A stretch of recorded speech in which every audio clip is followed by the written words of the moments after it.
परिचय। प्रिया, तुम इन तीलियों के साथ क्या कर रही हो? मैं इन तीलियों की सहायता से अलग अलग तरह की आकृतियां बना रही हूँ। देखो, मैंने एक समांतर चतुर्भुज बनाया है। ये तो अच्छा है। क्या अब तुम एक त्रिभुज बना सकती हो? हाँ, मैं बना तो सकती हूँ, पर अब मेरे पास सिर्फ 2 तीलियां बची हैं। कोई समस्या नहीं, तुम अब भी एक त्रिभुज बना सकती हो। लेकिन कैसे? ये तीलियां मुझे दो। देखो, अब दोनों आकृतियों का आधार एक ही है। हाँ, यह तो बहुत आसान था। आओ, इस अध्याय में हम ऐसी ही और भी आकृतियों के बारे में जानते हैं। उद्देश्य। इस पाठ के अंत में आप निम्न करने में सक्षम हो जाएंगे। एक ही आधार पर तथा एक ही समांतर रेखाओं के बीच की आकृतियां बनाना। एक ही आधार पर तथा एक ही समांतर रेखाओं के बीच के समांतर चतुर्भुजों को समझना।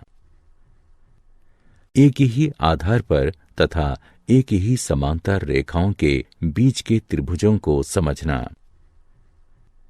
समांतर चतुर्भुजों और त्रिभुजों के क्षेत्रफल से संबंधित प्रमेयों को सिद्ध करना। समांतर चतुर्भुजों और त्रिभुजों के क्षेत्रफल से संबंधित उदाहरणों को हल करना।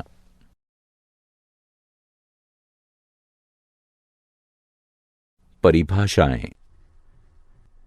किसी भी समतल क्षेत्र के विस्तार अथवा उसकी माप को उस क्षेत्र का क्षेत्रफल कहते हैं। और क्या आप जानते हैं कि समतल क्षेत्र क्या है?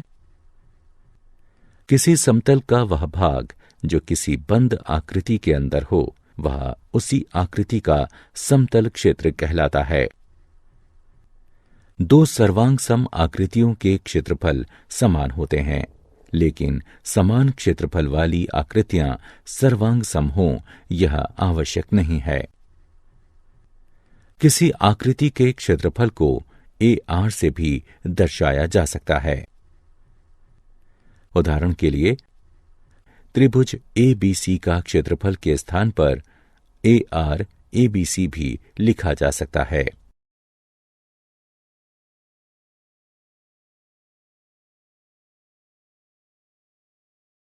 एक ही आधार पर बनी आकृतियां। इस आकृति की ओर देखिए। यहां 2 आकृतियां हैं, एक आयत ABCD और एक समांतर चतुर्भुज CDEF। अब हम देख सकते हैं कि दोनों आकृतियों में आधार CD उभयनिष्ठ है। ठीक इसी तरह इस आकृति में त्रिभुज ABC और त्रिभुज BCD एक ही आधार BC पर स्थित हैं। अब इस आकृति को देखें।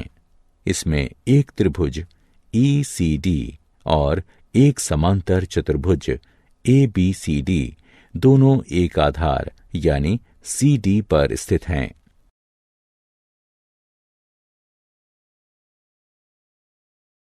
एक आधार और एक ही समांतर रेखाओं के बीच की आकृतियां। अब इस आकृति की ओर देखें। हम देख सकते हैं कि समांतर चतुर्भुज ABEC तथा समांतर चतुर्भुज ABFD में आधार AB उभयनिष्ठ है। साथ ही समांतर चतुर्भुज ABEC के शीर्ष C और E जो भुजा AB के सम्मुख हैं तथा समांतर चतुर्भुज ABFD के शीर्ष D और F जो भुजा AB के सम्मुख हैं, एक ही भुजा CF पर हैं जो AB के सम्मुख है। इसलिए हम कह सकते हैं कि दोनों समांतर चतुर्भुज एक ही आधार AB पर तथा एक ही समांतर रेखाओं AB तथा CF के बीच स्थित हैं। ठीक इसी तरह इस चित्र में ADB तथा ACB दोनों त्रिभुज एक ही आधार ए बी पर तथा एक ही समांतर रेखाओं ए बी तथा डी सी के बीच स्थित हैं। इसलिए दो आकृतियां यदि एक ही आधार पर स्थित हैं और उभयनिष्ठ आधार के सम्मुख स्थित उनके शीर्ष एक ऐसी रेखा पर स्थित हैं जो आधार के समांतर हैं, तो वो आकृतियां एक ही आधार और एक ही समांतर रेखाओं के बीच की आकृतियां कहलाएंगी। एक ही आधार और एक ही समांतर रेखाओं के बीच स्थित समांतर चतुर्भुज। प्रमेय। एक ही आधार और एक ही समांतर रेखाओं के बीच स्थित समांतर चतुर्भुजों के क्षेत्रफल समान होते हैं। आइए इस प्रमेय को सिद्ध करें। दिया गया है दो समांतर चतुर्भुज ए बी ई सी और ए बी एफ टी जो एक ही आधार ए बी तथा एक समांतर रेखाओं ए बी और सी एफ के बीच स्थित हैं। हमें यह सिद्ध करना है कि ए बी ई सी का क्षेत्रफल बराबर है ए बी एफ डी के क्षेत्रफल के।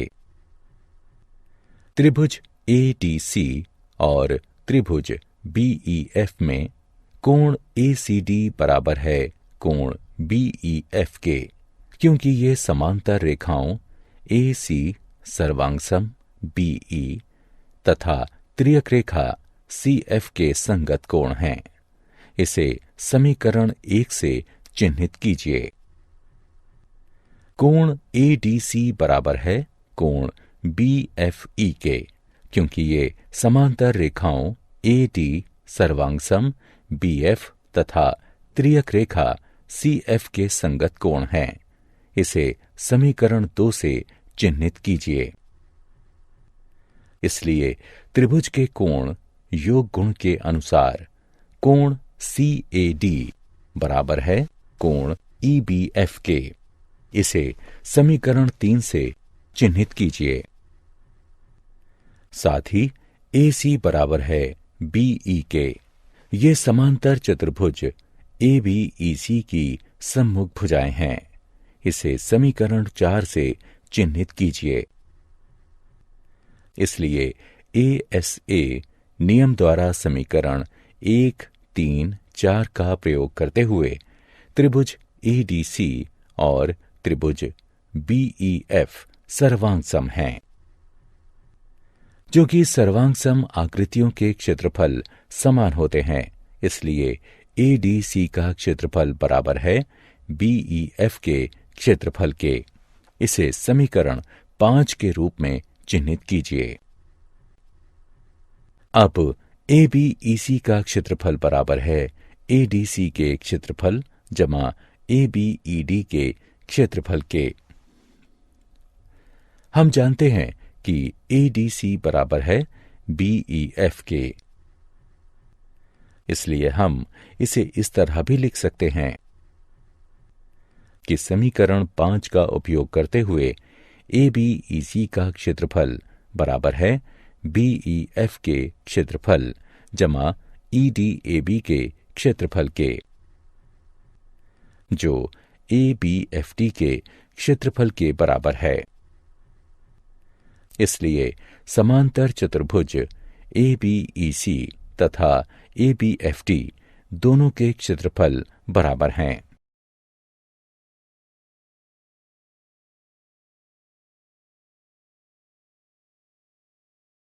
प्रमेय का विलोम।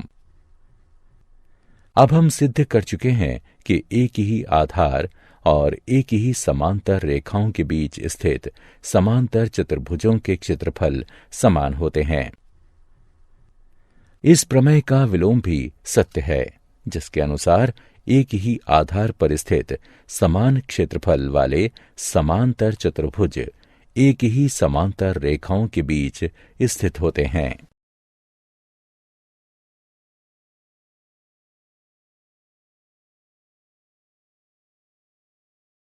उदाहरण: यदि एक समांतर चतुर्भुज और एक त्रिभुज एक ही आधार और एक ही समांतर रेखाओं के बीच स्थित है, तो सिद्ध कीजिए कि समांतर चतुर्भुज उसी त्रिभुज जैसे दो त्रिभुजों से बना होता है।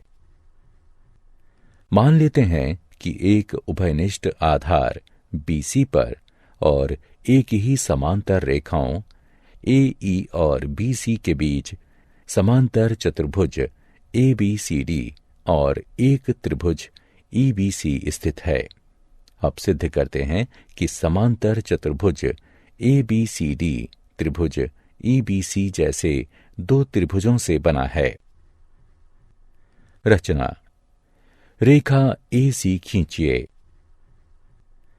चूंकि विकर्ण AC समांतर चतुर्भुज को दो बराबर भागों में बांट रही है, इसलिए समांतर चतुर्भुज ABCD त्रिभुज ABC से दुगना है। किंतु त्रिभुज ABC और EBC एक ही आधार BC और एक ही समांतर रेखाओं AE और BC के बीच स्थित हैं, इसलिए वह दोनों समान हैं। इसलिए समांतर चतुर्भुज ABCD त्रिभुज EBC जैसे दो त्रिभुजों से बना है। इति सिद्धम। एक समलंब ABCD है, जिसमें AB सर्वांग सम है DC के। विकर्ण AC और BD एक दूसरे को O पर काटते हैं। सिद्ध कीजिए कि त्रिभुज AOD का क्षेत्रफल त्रिभुज BOC के क्षेत्रफल के बराबर है। हल।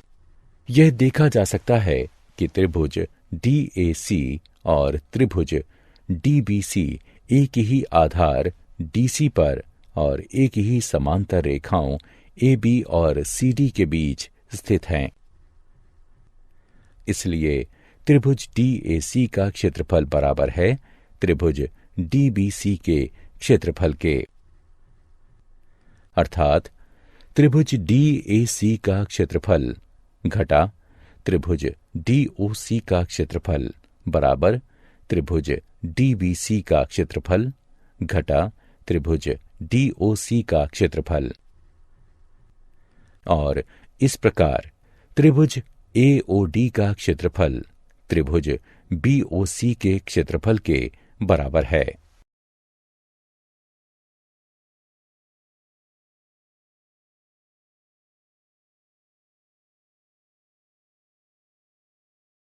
एक ही आधार तथा एक ही समांतर रेखाओं के बीच स्थित त्रिभुज। प्रमेय।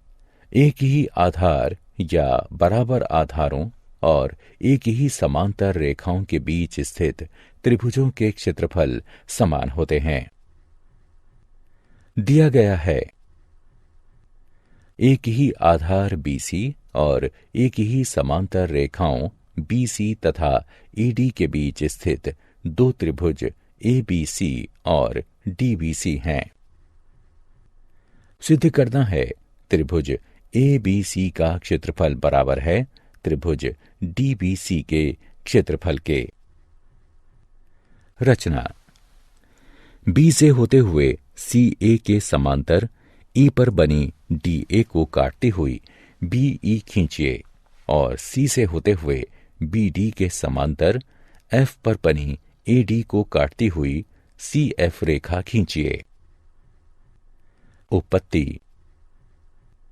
निर्माण के अनुसार हमारे पास दो समांतर रेखाएं BE और CA हैं और BC EA के समांतर है, ये हमें दिया गया है। इसलिए चतुर्भुज BCAE एक समांतर चतुर्भुज है। ठीक इसी तरह BCFD भी एक समांतर चतुर्भुज है।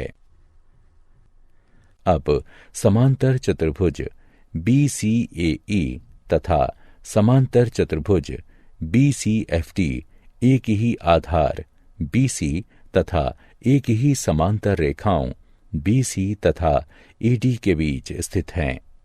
इसलिए समांतर चतुर्भुज BCAE का क्षेत्रफल बराबर है समांतर चतुर्भुज BCFD के क्षेत्रफल के। इसे समीकरण 1 से चिन्हित कीजिए। हम जानते हैं कि समांतर चतुर्भुजों के विकर्ण उसे बराबर क्षेत्र वाले दो त्रिभुजों में बांट देते हैं। इसलिए त्रिभुज DBC का क्षेत्रफल बराबर होगा समांतर चतुर्भुज BCFD के क्षेत्रफल के आधे के। इसे समीकरण 2 से चिन्हित कीजिए। और त्रिभुज ABC का क्षेत्रफल बराबर है समांतर चतुर्भुज BCAE के क्षेत्रफल के आधे के। इसे समीकरण 3 से चिन्हित कीजिए।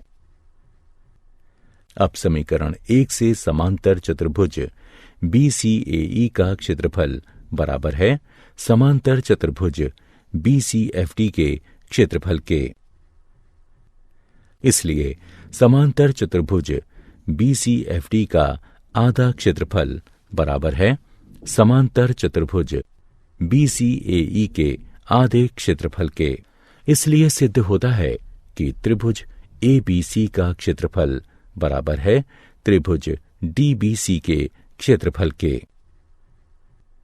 इस प्रमेय का विलोम कथन भी सत्य है, जिसके अनुसार समान क्षेत्रफल वाले दो त्रिभुज जिनके आधार एक ही हैं या बराबर हैं, एक ही समांतर रेखाओं के बीच स्थित होते हैं।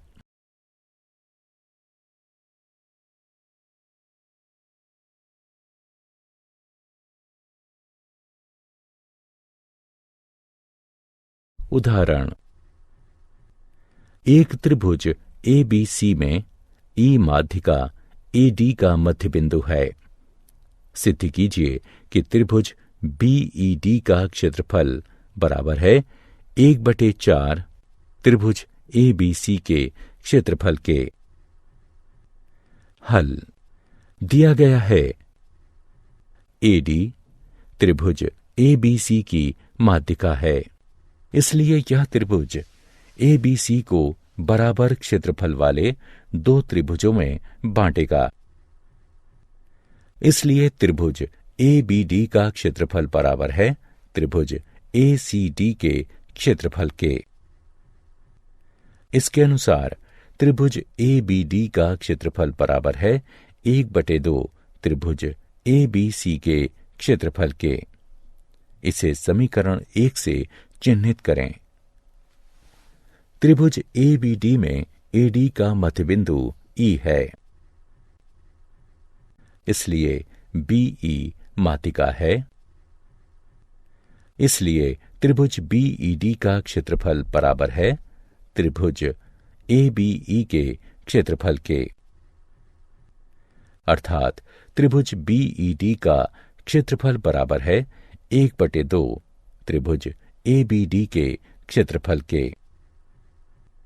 अर्थात समीकरण 1 के अनुसार त्रिभुज BED का क्षेत्रफल बराबर है 1/2 गुणा 1/2 त्रिभुज ABC के क्षेत्रफल के, जिससे यह सिद्ध होता है कि त्रिभुज BED का क्षेत्रफल बराबर है 1/4 त्रिभुज ABC के क्षेत्रफल के।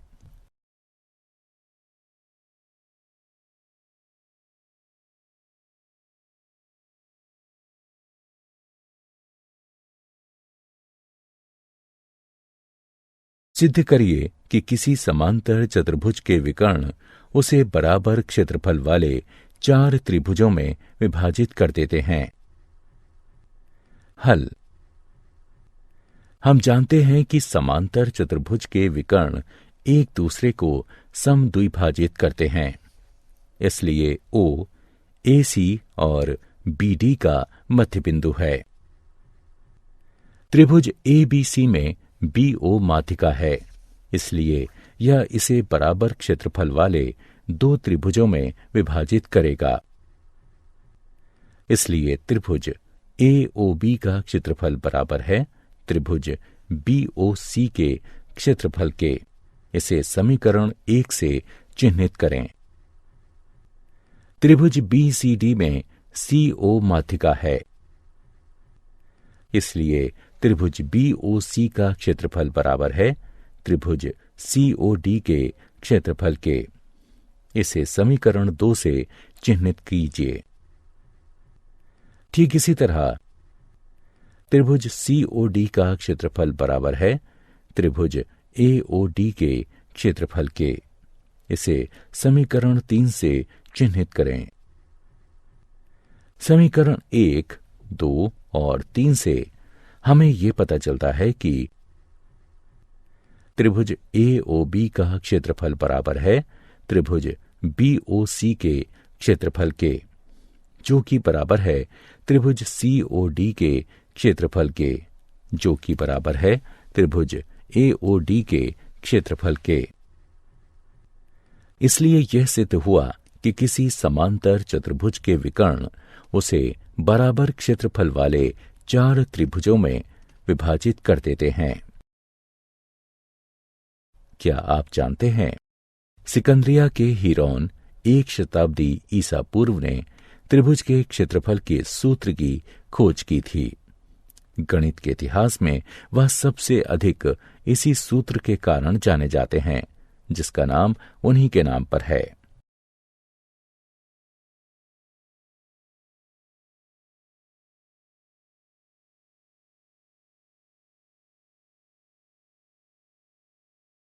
सारांश।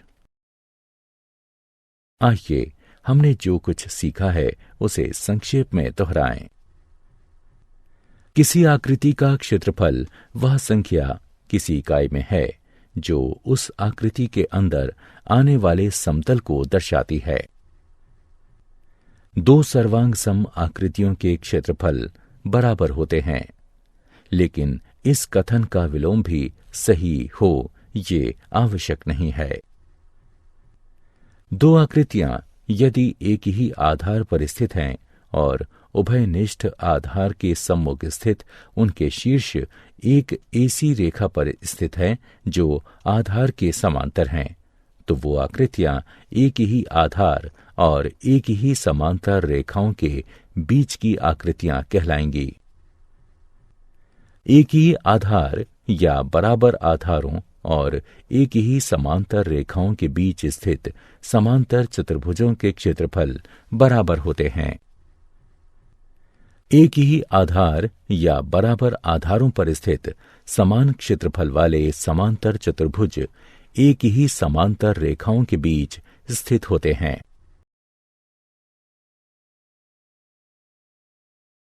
एक ही आधार या बराबर आधारों और एक ही समांतर रेखाओं के बीच स्थित त्रिभुजों के क्षेत्रफल समान होते हैं। किसी त्रिभुज का क्षेत्रफल उसके आधार और लंब के गुणनफल का आधा होता है।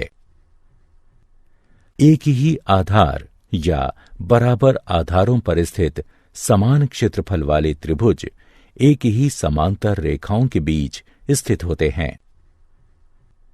एक त्रिभुज की माध्यिका उसे बराबर क्षेत्रफल वाले 2 त्रिभुजों में बांटती है। एक ही आधार या बराबर आधारों पर स्थित समान क्षेत्रफल वाले समांतर चतुर्भुज एक ही समांतर रेखाओं के बीच स्थित होते हैं। एक त्रिभुज की मध्य उसे 2 बराबर क्षेत्रफल वाले त्रिभुज में बांटती है।